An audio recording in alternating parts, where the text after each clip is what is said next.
Hello, everybody. Another day, another Pacers loss. This time to the Clippers, to a team that has two of our former, role players. And there's just one big takeaway from this game, and it's pretty simple actually. I we all understand that the Pacers are trying to tank, that they're not playing as well, that we're not giving our starters as many minutes as usual. But still, there's one thing, one key concern that I have for next season, and it's right here. It's defense. Now, in the first quarter alone, the Clippers dropped 42 points. And in the third, they dropped 39. Second and fourth, we played great defense. In the second quarter, they only scored 21 points. But the Clippers shot 55% from the field, and they shot 38% from three, both way better numbers than us. They also had six offensive rebounds, which is more than us. And then we only had two steals and three blocks in that game. And those two steals were from Kobe Brown and Andrew Nemhard. And the blocks were from Potter, Brown, and Huff.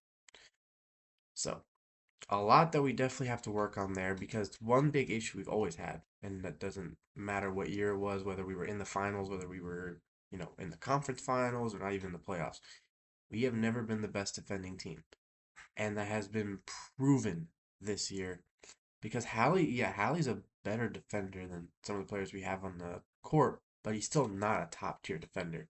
Siakam's a decent defender. Nesmith and Nemhard are usually good defenders, but they're like in and out of the rotation with injuries at the moment, so we can't fully see. Plus, I mean, Nesmith's first game back, he shot 1 of 8, 0 for 4 from 3, and looked very rusty out there. Same with Nemhard. Nemhard looked pretty rusty, had 5 points, 5 assists. So there's a lot that we can touch up on that we can just continue to develop. Not like the most worried about it because obviously we have time to genuinely just, train and start to get better at certain things. We still have a pretty young team.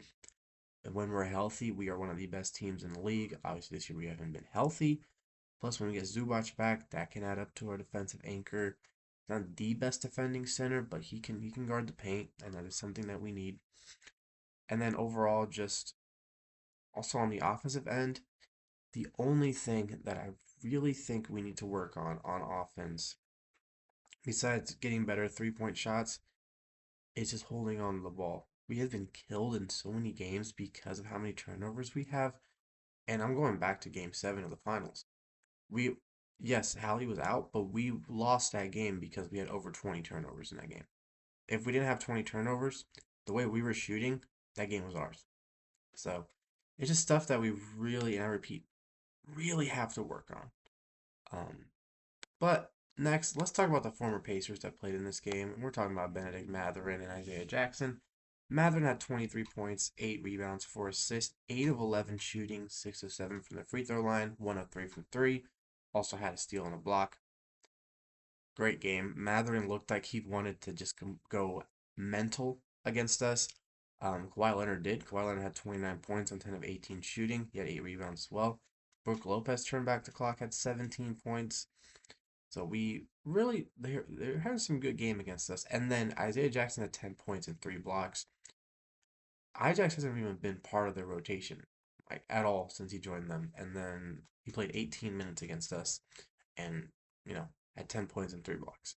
So very good game from both of them. Mathurin himself, there were a lot of times where I mean, the fire was in his eyes. He wanted to drop 50 on us. And if he had the chance, he probably could have the way he was shooting. I mean, he scored 23 in just 21 minutes, so he plays a little bit more. That's close to 40 points. It's per 36 minutes. We'll have him close to high 30s, maybe 40.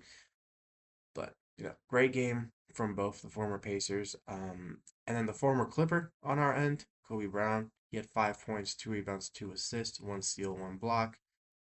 Not bad. But in 22 minutes, it's a little bit of a underperformance. Overall, J Huff at 18 points, Siakam at 29. I'm going to talk about Siakam here in a moment. Walker at 17. Micah Potter, once again, uh, double figure 10-point game. Quentin Jackson had 11. McConnell had 6 and 5 off the bench. Fast breaks, buzzer beaters, and block parties are back, and Underdog is the best place to get in all the action. Playing an underdog is easy. Just choose whether your favorite player is going to go higher or lower on stats like points, rebounds, steals, or more. Get your picks right, you can move up to 5,000 times your cash. Now, the two players I'm going to talk about today are the European legends Doncic and Jokic. Both are currently at 30 and a half points, and they play against each other, so this is gonna be perfect. Now, I'm gonna go lower on Jokic for the reason that who is the Laker killer on the Nuggets? It's not Jokic. It's Jamal Murray. Jamal Murray could easily drop 50 in this game if he wants to, because for some reason, he genuinely has something against the Lakers and always tends to have a great game against them.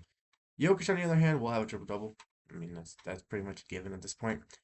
Doncic, I was incorrect the other day about him going higher than 30 and a half.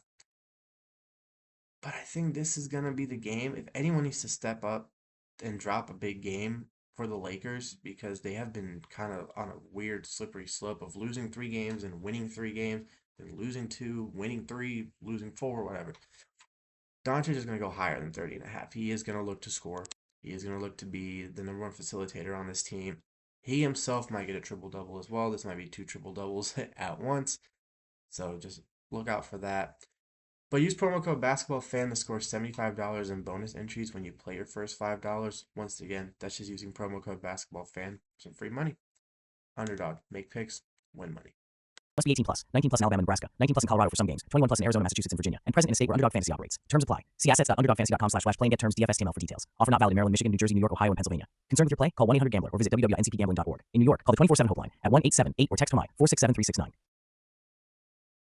I think I want to ask everyone a question. How many games do you think a team should win for a player to be considered for All NBA? Because if the Pacers don't win more than 25, let's say, which I don't think they will be, maybe they might not win more than 20. Would Siakam be considered full All NBA, especially with the rule and a lot of big players that might miss the cut? I mean, we've already seen that LeBron's going to miss the cut, Giannis is going to miss the cut. Obviously, Tatum and Hallie didn't play. So just a lot of good players, and then Jokic can only miss one more game. Shea can only miss like five.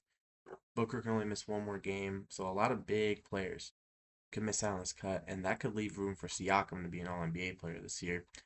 Because I mean, he's averaging 24 points and 7 rebounds a game and a steal. Only 2 turnovers a game. Has 9 double doubles, shooting 48%, 37% from three. And his true shooting is 56, which at the moment is one of his lower for the last few years. But he's taking a lot of shots because he's the number one player on the court right now. So he kind of has to. But he's also been dropping 30 plus games, 20 plus games pretty easily this year. I personally believe that he has the stats, and he's honestly the reason that the Pacers are ever in games at the moment. If it wasn't for him, we would just be getting blown out pretty much every game. Now, there's some games that our bench genuinely does step up, and they all have great games, but usually it's Siakam carrying a lot of the load, especially when Nemhard and Neesmith are struggling because they've been struggling pretty much a lot of games this year. But at the moment, even with how many losses we have, I still think Siakam is worthy of third team. He was pretty much a lock for All Star in my opinion. Even though a lot of people were scrutinizing him, the fact that we had like 12 wins at the All Star break. But I mean, his stats and the way he's been actually valuable to the Pacers compared to like a Norman Powell. He has better stats than Norman Powell, better stats than a lot of other guys that got in, you know, over certain players that other people wanted to see. So, in my opinion, is at least an All NBA third performance from Siakam. And then, last but not least, just to kind of wrap up the game and wrap up the episode, there are two reasons why losing to the Clippers is actually really good. First off, we and the lottery have destiny of that pick. Obviously, if we fall in the 4 slot range, we lose that pick. But if not, that pick is ours, and we could either have a really high draft pick or a 10 through 14. So a lottery pick, about like a 60% chance to have a lottery pick just because of those 4 slots right there. We have one of the highest odds right now because we are the third worst team in the league. Only the Kings and Wizards are around that area, and the Jazz too. But Jazz won a game. So they might have just gone up in odds a little bit. And also the fact that the Clippers first round pick is not theirs. The Clippers first round pick is currently the Thunder's, and I've talked about it before. We're gonna have the Thunder having a crazy high draft pick, so I'm hoping that the Clippers at least maybe sneak into the playoffs, so it's a little bit out of the lottery for them. So this was a really good case scenario, not being the Clippers.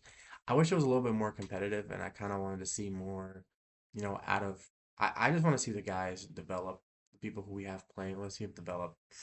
But as always, I'm your host Eddie Acosta. This is Pacers Daily. Boom, baby, and go, Sirs.